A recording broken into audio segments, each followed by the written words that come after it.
Once upon a time, a luminous angel from heaven came to live on earth for 12 blessed years. Having a sense of humor, he decided to take the form of a dog, a black Scottish Terrier dog with prominent eyebrows and beard. Born on Christmas 1995, our little angel soon found himself in New York City, eyebrow to eyebrow, with a girl named Bryn in a pet store called Pets on Lex.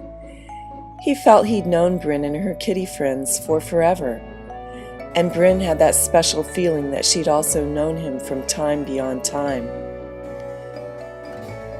They felt overjoyed, elated, happy beyond happy. Bryn named the little angel Padme, which means lotus flower, because he had a bright golden heart like a flower. Padme and Bryn thanked their angel friends for helping them find each other.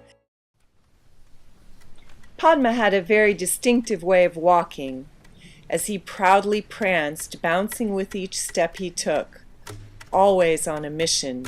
Even when times were most challenging, he knew only happiness.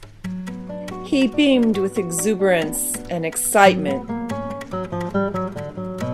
Padme constantly reminded Bryn to live in the moment and never let herself fall from that joyful connectedness.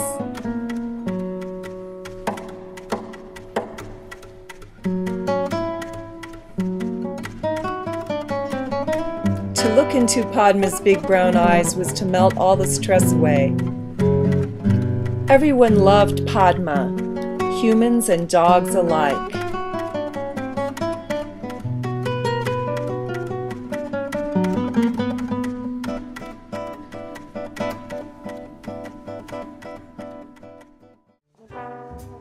Padme and Bryn took long walks in the country.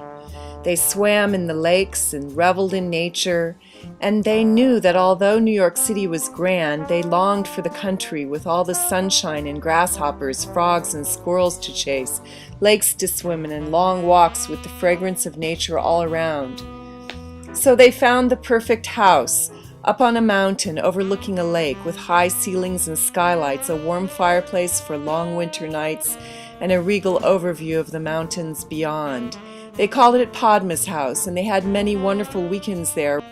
They would hike and swim, and Bryn would throw sticks and balls, and Padme would retrieve them endlessly with such intense focus. It was quite impressive. If only we humans could concentrate with such one-pointed attention, just imagine what we could accomplish. Some people know a lot about mathematics, some about science. They even win Nobel Prizes for their knowledge.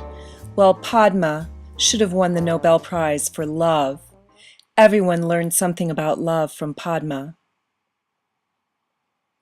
Padme grew wiser and more beautiful with every passing year, with his silky gray coat and knowing eyes. He had given so much love to so many, a genius at love, you might say.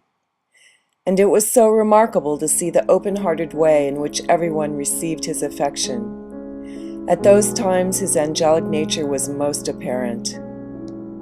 Bryn and Padme had come to love many, but with sad, grateful hearts had parted with some of the very closest.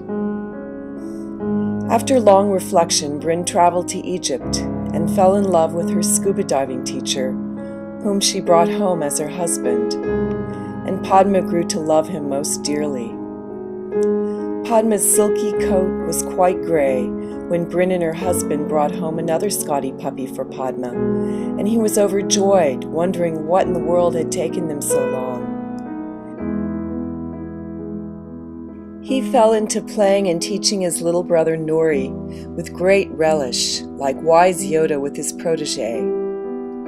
The years passed happily, but one day Padme became ill. The doctor let Bryn know that Padme's time on earth was coming to an end. But Bryn brought all her knowledge of natural healing to bear as she tried various herbal cures. But the time was coming quickly for our angel to return to heaven. Bryn devoted herself full-time to his care, and they treasured every single moment together. On Diwali, the day of the Festival of Lights, Bryn and Padme lay together, on the grass in their yard.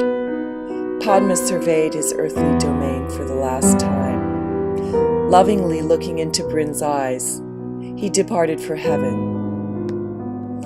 Half crazy with grief, she held him in her arms, lovingly rocking him for hours, beside herself with painful longing. A great light had gone out of their life as they accompanied him to their country house, Padme's house, and buried him under his favorite tree overlooking the lake.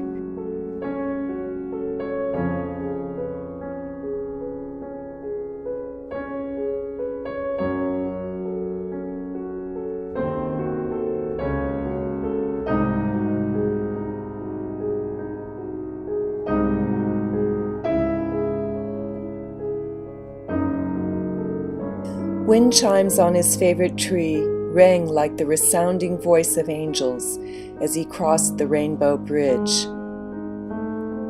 What a wonderful life they'd shared. Now each night, Bryn and Padme are together in the dream plane, playing with balls of light in the vast green expanses beside the eternal waterfall. Will Padme come back to Earth? Will he be with Bryn again, releasing her from the iron jaws of her grieving? There are magical mysteries that they both hold tight to. And they know, at the deepest level, that they can never really be separated. They will always be together, forever.